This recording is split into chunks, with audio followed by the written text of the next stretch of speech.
Hello guys. Few things I wanted to touch on that I didn't touch on my last video, which I find important, and you might overlook, you may not overlook. This video is for the novice in trying to restore their old Mustang and putting it on one-piece floor. Trying to fill in the gaps that some of the other videos don't talk about when installing the floor. They kind of look at the bigger picture, and I'm trying to give a little bit of the detail. Okay, so underneath the floor, the entire floor, everywhere that's going to be welded is weld-through primer. Every single location. So you can see the gray everywhere. That is weld-through primer that was placed on it. Second, you want to make sure that the car is level in all locations. You also want to make sure that it's square.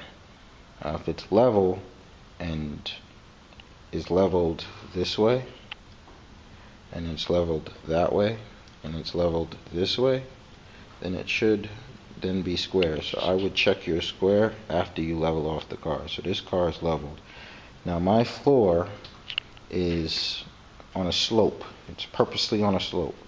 So I had to use my jack stands further back. Since my rear end is still on, the center of gravity of the car is shifted. So I had to make sure that I used almost extreme ends of the rockers and not like closer to where the torque box is, or even closer than that. That was that. So what I did for leveling it was I put my front jack stands in the exact same location on both ends, and then I jacked up the car with my levels in place on the rockers and going across, and I just kept jacking up until I got a level, and then afterwards I put my jack stand in location where it would pretty much not move the car once I dropped it on it. I jacked it up a little further than past level, so if as you were leveling the ball like move like that, I put it a little further so that when I dropped it down it would come to level.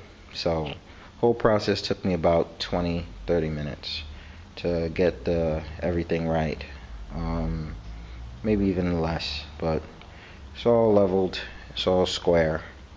Other thing is that you need to make sure by your torque box, because mine, with the new torque box in place, it is interfering with here, and here is pressed up against it, so it won't actually go any further unless I relieve the pressure here. So that's that. And this is a new torque box, and it's all the way against the rocker panel. So sheet metal is something that you're gonna have to work with to get right. Now over here, this is perfectly aligned, like almost dead to nuts perfect, to the point where I don't gotta cut out anything. But the other side is maybe like that side over there. It's maybe about a millimeter or two from being perfect.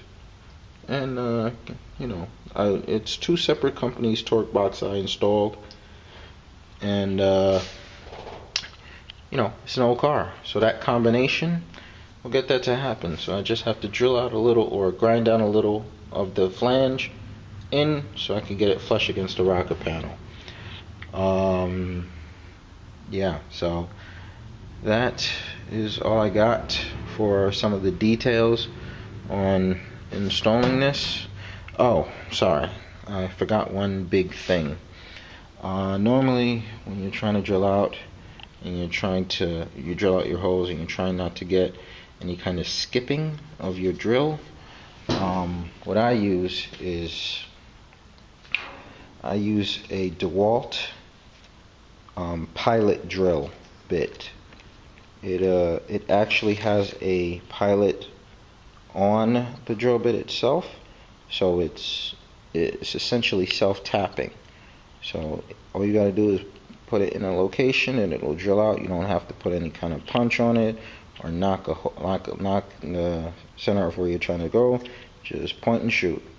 So that's what I recommend buying. The kit's only like $15, and I believe it either comes in, I think 2 or 3 companies make it now since it came out. It came out like about, I want to say 4 years ago, and or I saw it 4 years ago, and I got it. You also, for your self-tapping nuts, or bolts I should say, make sure to get one that's at least 400 thousandths in length, because you have to cover that distance to bolt it in, and it has to have room to go from the panel into the rocker panel and drill through. So I use this bit actually to start it.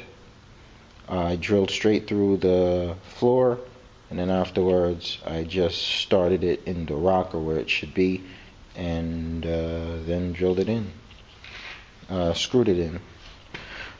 So that is my tidbit. This is how it looks, and I'm off to the races. And the front end has been epoxied, so we're moving on.